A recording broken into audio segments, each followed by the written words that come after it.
हमारी क्लास में कोई टॉपर हो, अच्छे से पढ़ रहा हो, एकदम बिंदास, खुश है, मज़े में, शांति से, हम भी सोचेंगे उसके जैसा बन जाएं।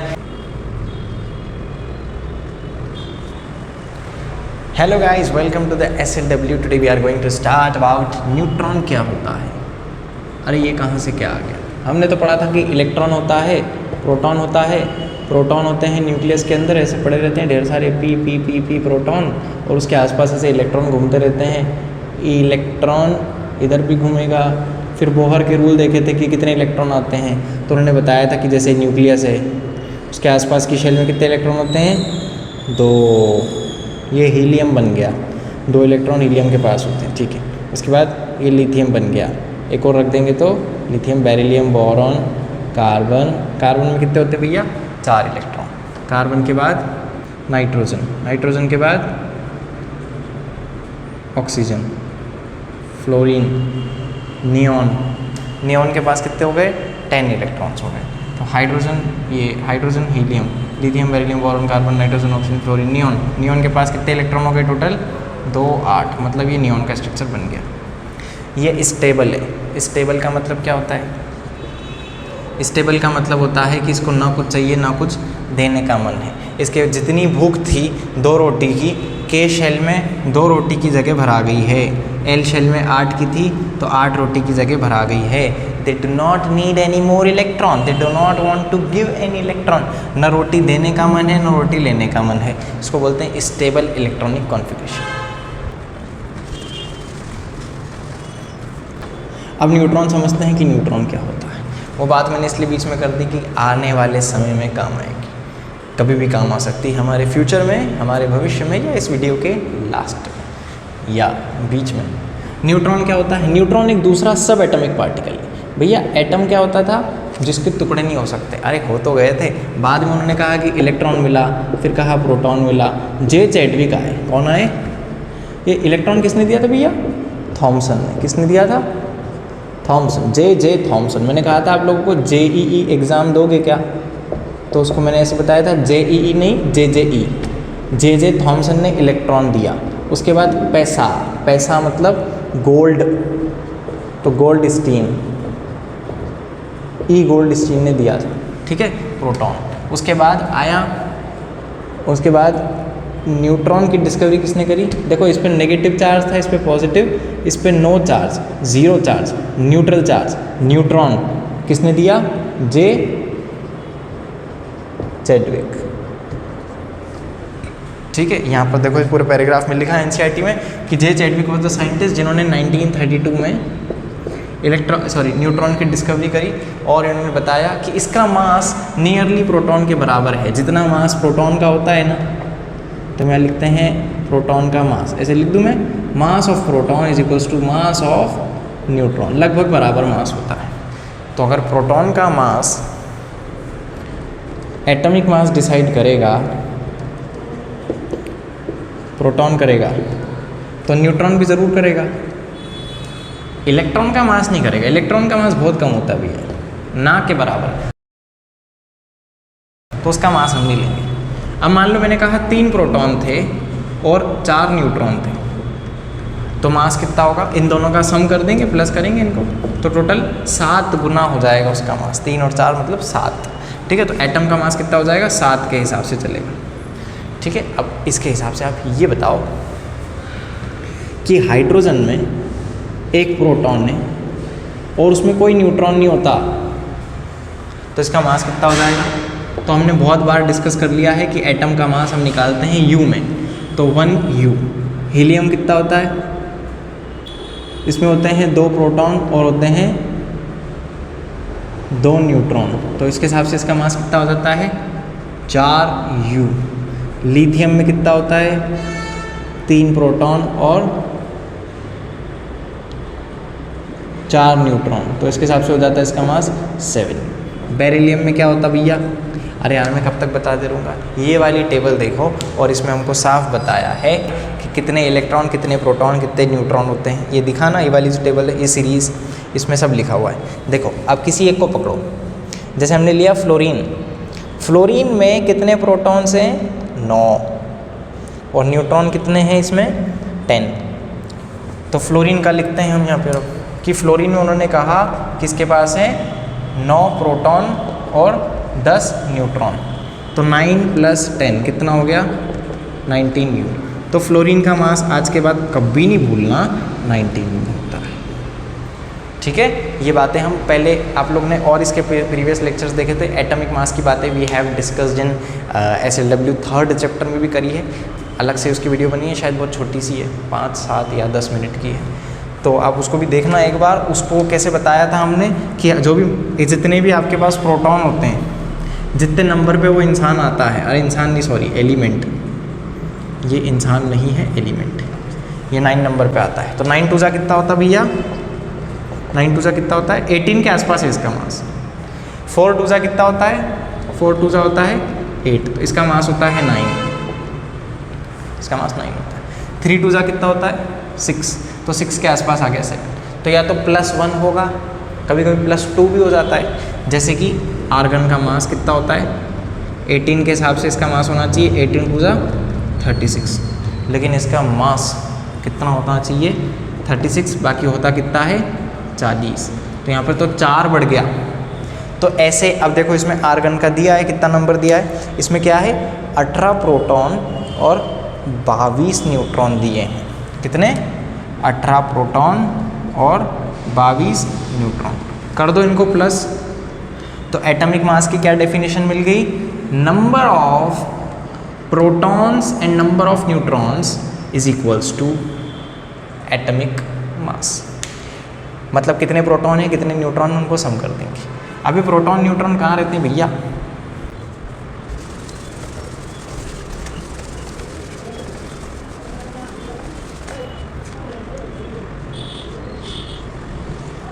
किसी भी एटम के अंदर जो ये वाला बीच का सेंटर पार्ट होता है ना, इसको बोलते हैं न्यूक्लियस। क्या बोलते हैं, एटम का न्यूक्लियस। इस न्यूक्लियस के अंदर रहते हैं हमारे प्यारे प्यारे नन्हे मुन्ने प्रोटॉन और न्यूट्रॉन। और तीसरा कौन सा था, इलेक्ट्रॉन। इलेक्ट्रॉन घूमते रहता है आसपास ऐसे, इलेक्ट्रॉन इधर घूमता है, इधर 2 इलेक्ट्रॉन घूमते हैं, सेकेंड शेल में 8 इलेक्ट्रॉन घूमते हैं। अरे कितनी बार हो गई ये सारी बातें, पिछले लेक्चर में भी करी, इधर भी करी, उसके पहले भी हमने बहुत सारी बातें प्रोटॉन न्यूट्रॉन इलेक्ट्रॉन की कर रखी है, करी कि नहीं शुरुआत में जब चालू हुआ था चैप्टर। तो अब तो ये बिल्कुल रटा जाना चाहिए, समझ में आ जाना चाहिए, याद हो जाना चाहिए। एटम के स्ट्रक्चर को बिल्कुल अच्छे से देख लो। We have studied about atom, 9th class में आके हमने एटम समझ लिया, और क्या चाहिए बताओ। पूछो जाके अपनी मम्मी से जो किचन में काम कर रही है, does she know what is the atom. इस पूरे संसार की सबसे छोटी चीज़ क्या है, वो कहेंगे एटम। एटम का स्ट्रक्चर किस किस को पता होगा दुनिया में, बताओ। आपको पता चला, अपने लिए ताली बजा देगा। तो साइंस ने हमको क्या क्या दे दिया, एटम का स्ट्रक्चर दे दिया। ठीक है, तो बहुत अच्छी बात है, हमको एटम का स्ट्रक्चर समझ में आया। अब हम क्या करें,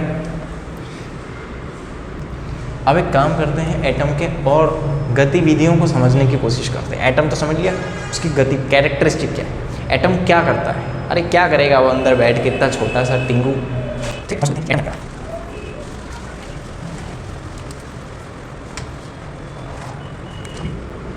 तो भैया देखो मैंने क्या कहा आप लोगों को कि हाइड्रोजन के पास सबसे पहले तो ना आप लोग ये KLM वाली शेल को मेरे साथ साथ फटाफट से कॉपी खोल लेंगे सभी।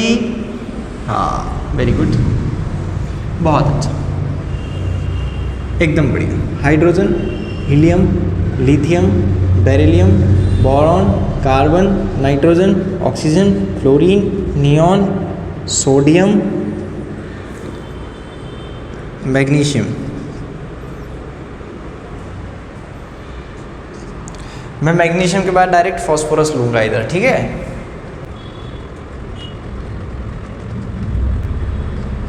फॉस्फोरस का नंबर होता है 15, ठीक है। ये आप लोग को याद होना चाहिए क्योंकि आप लोग पीरियोडिक टेबल बहुत बार सुन चुके हो।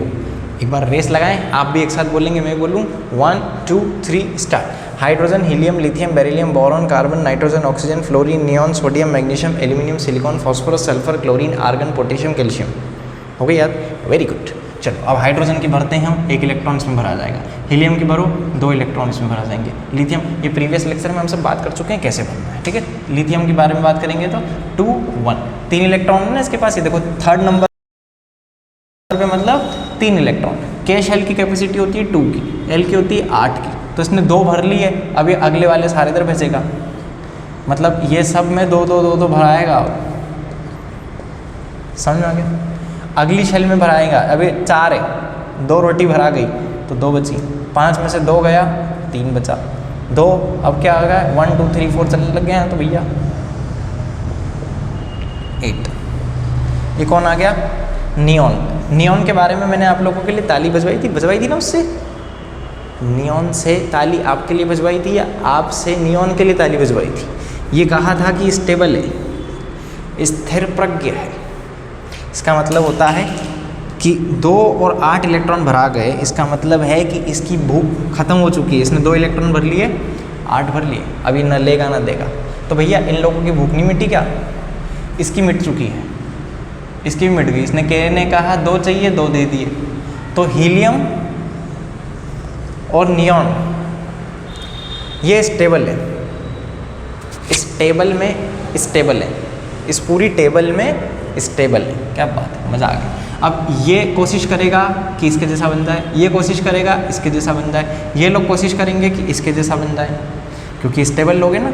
हमारी क्लास में कोई टॉपर हो, अच्छे से पढ़ रहा हो, एकदम बिंदास, खुश है, मज़े में, शांति से, हम भी सोचेंगे उसके जैसा बन जाए। ऐसे ही पूरी टेबल सोचेगी कि हम इन दोनों जैसा बन जाएँ। फिर आगे चल के एक और आएगा, आर्गन 18 नंबर पे। 18 वाले का बोलो क्या है भैया, 2 8 8, 18 कैसे पर इसको प्लस कर लो, कितना आ गया, 18 आ गया। तो 2 8 8, के ने कहा 2 चाहिए, एल ने चाहा 8 चाहिए। लास्ट शेल में कितने भराते हैं, 8। तो ये भी कंप्लीट है अपने आप में, इसका भी टिफिन पूरा भरा हुआ है। अब लिथियम में कितने, 1 इलेक्ट्रॉन। ये क्या सोचेगा मैं हीलियम जैसा बन जाऊँ, तो ये एक जो फालतू पड़ा है ना, एल ने कहा 8 रोटी होनी चाहिए, इसके पास 1 ही है। तो क्या करे, मम्मी से बोल के 7 रोटियां और बनवा ले, 7 रोटी और बनाए तो 7 रोटी बनाए। या फिर ये सोचे भैया 1 रोटी भी बाहर फेंक देता हूँ, या टिफ़िन ही तोड़ देता हूँ। तो उसने कहा है 1 रोटी फेंक दो। तो 7 रोटी बनाना ज़्यादा आसान है या 1 रोटी फेंकना ज़्यादा आसान है। तो 1 रोटी फेंकना ज़्यादा आसान था, तो इसने क्या करा, 1 इलेक्ट्रॉन दे दिया, 1 इलेक्ट्रॉन दे दिया, डोनेट कर दिया। तो जब ये 1 इलेक्ट्रॉन निकालेगा तो ये क्या बन जाएगा, स्टेबल हो गया। ये देखो हीलियम जैसा हो गया ना इसका भी काम, इसने 1 इलेक्ट्रॉन फेंक दिया, ये इस स्ट्रक्चर में आ गया। तो यहाँ पर हम 1 लिखे रहेंगे अभी, लेकिन हमको क्या समझ में आ गई कि इसकी वैलेंसी कितनी है। वैलेंसी मतलब कितने इलेक्ट्रॉन दे रहे हैं या ले रहे हैं, ठीक है। कितने इलेक्ट्रॉन दिए इसने, 1 दिया, तो इसके पास 1 आ गया। बेरिलियम के पास कितने थे, 2, तो ये 2 देगा तो इसकी वैलेंसी 2 हो गई। ये 3 दे देगा तो इसकी 3 हो गई। अब कार्बन के पास ना 2 ऑप्शन है। ये क्या हो गया, बीच में फंस गया। इसने सोचा कि मैं 8 भी कर सकता हूँ, मैं 0 भी कर सकता हूँ। या तो 4 रोटी फेंक दे या 4 रोटी बनवा के ले ले, इसकी मर्जी, क्या करें बताओ। तो दोनों काम इसको आसान लगे। तो अगर ये देगा तो भी 4, लेगा तो भी 4। वैलेंसी मतलब कितने डोनेट किए या कितने एक्सेप्ट किए, ठीक है। तो आपके एनसीईआरटी में देखो यहाँ पर लिखा हुआ है 4, तो हम इसको लिख रहे हैं 4। नाइट्रोजन के पास कितना होता है, 5। अब लास्ट शेल में कितने होने चाहिए, 8। तो 5 वाला क्या सोचेगा बताओ। इस टिफिन में 8 की कैपेसिटी कितनी, 8 की, इसके पास 5 ऑलरेडी है, तो यहाँ पे 3 और आने की मार्जिन है ना, 3 और आ सकती है कि नहीं। ये 1 2 3 रोटी और आ सकती है, या तो 5 रोटी फेंके या 3 ले ले, तो ये 3 लेने का काम करेगा। अब तो इसकी वैलेंसी कितनी हो जाएगी भैया, 3। ये 6 है, तो ये 8 रोटी करने के लिए 2 लेगा, तो इसने 2 ले लिया। ये 1 रोटी और लेगा, तो इसने ले लिया, और इसके पास तो ऑलरेडी 8 की 8 ही है, ये कुछ भी नहीं लेगा, 0। इसकी वैलेंसी कितनी होगी, 0। अब आप इस टेबल को देख लो, इसमें हर जगह 1 2 3 4 1 2 3, ध्यान से देखो, 1 0 1 2 3 4 3 2 1 0 1 2 3 4 3 2 1 0। लास्ट में इन लोगों ने फॉस्फोरस पे यहाँ पर ये 3 और 5 क्यों लिखा है। अभी ये जब आप 11th क्लास में जाओगे ना, तो आप ऑक्सीडेशन स्टेट के हिसाब से समझ पाओगे कि इसका कॉन्फ़िगरेशन 2 8 5 था। 15 इलेक्ट्रॉन कैसे बनाएंगे, 2 और 8 10 और 5 15, तो 15 इलेक्ट्रॉन ऐसे भरा गए। अभी क्या करता है ना, फॉस्फोरस बोलता है मेरे पास लास्ट शेल में एक 2 3 4 5 इलेक्ट्रॉन है। तो यहाँ से ना 5 इलेक्ट्रॉन को ये शेयरिंग करता है। क्या करता है? शेयरिंग। डोनेट नहीं करता है, शेयर करता है।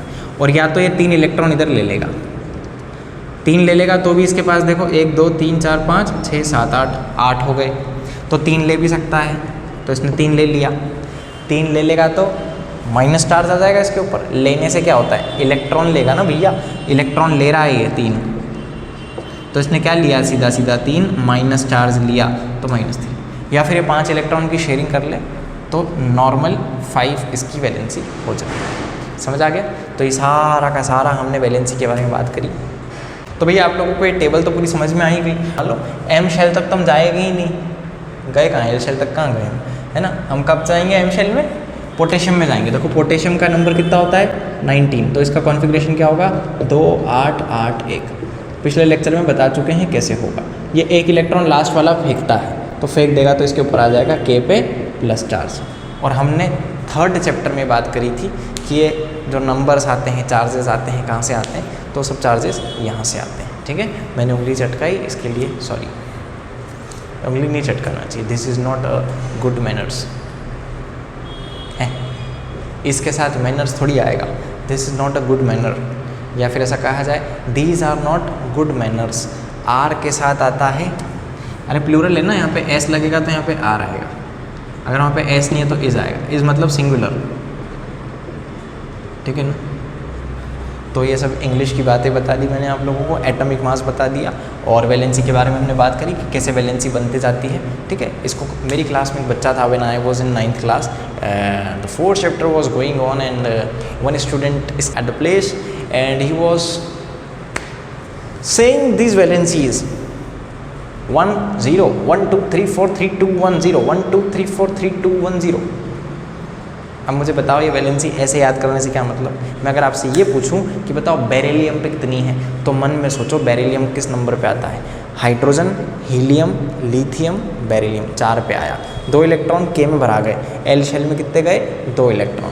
एल शेल क्या बोलती है? 8 होने चाहिए। एल शेल क्या बोल रही है? 8 इलेक्ट्रॉन होने चाहिए। अब उसके पास हैं 2 इलेक्ट्रॉन, तो या तो वो 6 रोटी बनवा ले या 2 फेंक दे। तो 2 फेंकेगा, ये रहा। इसने 2 फेंक दी, ये फेंकेगा 2। तो 2 फेंकेगा तो डोनेट कितनी हुई? 2। तो इसकी वैलेंसी कितनी हो गई? 2। अब तुम वही करते रहो, 0 1 2 3 4 0 1 2 3 4। ठीक है ना? तो हमको ऐसे काम नहीं करने हैं। आने वाले समय में हमसे क्वेश्चन होगा, ज़रूर पूछा जाएगा कि बताओ मैग्नीशियम पे कितना चार्ज था। मैंने कहा 12 इलेक्ट्रॉन के हिसाब से 2 8 2, ये 2 फेंक देगा। इतनी फास्ट होने लगेगा, धीरे धीरे आप लोगों को समझ में आएगा। समझ में आ रहा है कि नहीं? क्लोरीन का बताओ, क्लोरीन पे कितने होते हैं? 17। इसको मिटा दूँ मैं? बताओ, क्लोरीन पे 17 होते हैं। 17 को भरो भरो भरो भरो भरो भरो 17 इलेक्ट्रॉन भरो। 2 8 7, सही है भैया? 17 हो गए, वेरी गुड। लास्ट शेल क्या बोलेगी? मैक्सिमम 8 इलेक्ट्रॉन होनी चाहिए। लास्ट शेल ये वाली 8 इलेक्ट्रॉन होनी चाहिए। KLM, ये रहा KLM। तो कितने हो गए इसमें? इसमें 5 थे तो हमने 3 लिए। इसके पास 7 है तो 1 लेगा। क्यों? 8 करने, लास्ट शेल में 8 होने चाहिए, तो 2 8 8 करने की कोशिश करेगा। एक इसका है आर्गन का, इसके लिए भी ताली बजा दो। एक नियॉन के लिए ताली बजाओ, हीलियम के लिए बजाओ। सब इनके जैसा बनना चाहते हैं। किनके जैसा? नोबल गैस है ये, नोबल गैस है ये, नोबल गैस है। कौन सी गैस है भैया? Noble gas. इनका कॉन्फ़िगरेशन सब लोग चाहते हैं कि रहे। कॉन्फ़िगरेशन की स्पेलिंग पता है आप लोगों को? Configuration, configuration, configuration.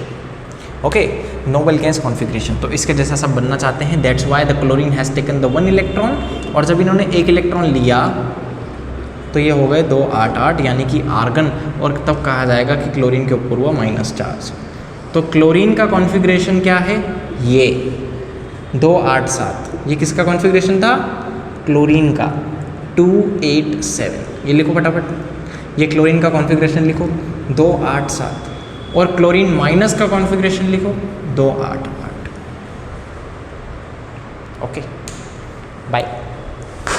एक छोटी सी बात मैं आप लोगों के साथ शेयर कर लूँ कि जब 4 इलेक्ट्रॉन से कम हो तो एज इट इज़ वैलेंसी हो जाती है, और अगर 4 इलेक्ट्रॉन से ज़्यादा हो तो 8 माइनस उतना नंबर कर दो। ठीक है, ये बता रहा हूँ मैं क्या होता है। अगर 4 से कम है, ये 4 से कम है नंबर, तो इसकी वैलेंसी हो जाएगी 1। लास्ट शेल में अगर 4 से कम है तो एज इट इज़ लिख दो, 4 से कम है, ये लास्ट शेल में 4 से कम है, और 4 से बराबर है तो 4 ही हो गई। 4 से बराबर हो या 4 से कम हो तो एज इट इज़ लिख दो, ठीक है, बराबर भी चलेगा। लेकिन अगर 4 से ज़्यादा है, जैसे 5, 6, 7 या 8 है, तो हम इसको 8 में से माइनस करेंगे। तो 8 में से यहाँ पर क्या माइनस करना है हमको? 5। यहाँ पर क्या माइनस करना है हमको? 6। 8 में से कितना माइनस करना है? 7। तो वैलेंसी कितनी हो जाएगी इसकी? 1, 2, 3। ये देखो 8 माइनस 6 कितना होता है? 2। तो जो ऑक्सीजन होती है इसकी वैलेंसी कितनी होती है? 2, क्योंकि 2 इलेक्ट्रॉन लेता है तो इस पर आ जाता है -2 का चार्ज। ठीक है, अब 8 वाले को देखो भैया, तो 8 माइनस 8 कर दो, कितना आ जाएगा? 0। ठीक है, तो ये भी एक ट्रिक है। हालांकि जो मैंने बताया आप लोगों को कि इसको 8 रोटी करनी है, तो या तो ये 8 रोटी कर ले या 0 कर ले, क्या पास पड़ेगा बताओ? 6 रोटी फेंके या 2 रोटी और ले, तो 2 रोटी लेगा। तो वो कंसेप्ट भी लगा सकते हो, ये ट्रिक भी लगा सकते हो, एज यू विश। पर जो समझ में आ रहा है बस वो एक से ही चलना हमेशा, है ना। बार बार हम चेंज करेंगे, हमारे इसमें वो लगा रहे हैं, इसमें ये लगा रहे हैं, ऐसे नहीं करना। या तो रोटी वाला कंसेप्ट पकड़ो कि भैया 8 रोटी चाहिए इसको 8 चाहिए, या फिर ये कर लो कि 4 से कम या उससे ज़्यादा। मेरे हिसाब से ये करोगे तो ज़्यादा ईजी होगा रोटी वाला कंसेप्ट। ये बहुत टाइम टेकिंग हो जाएगा। बाकी चेक करना हो तो we can check it with, okay.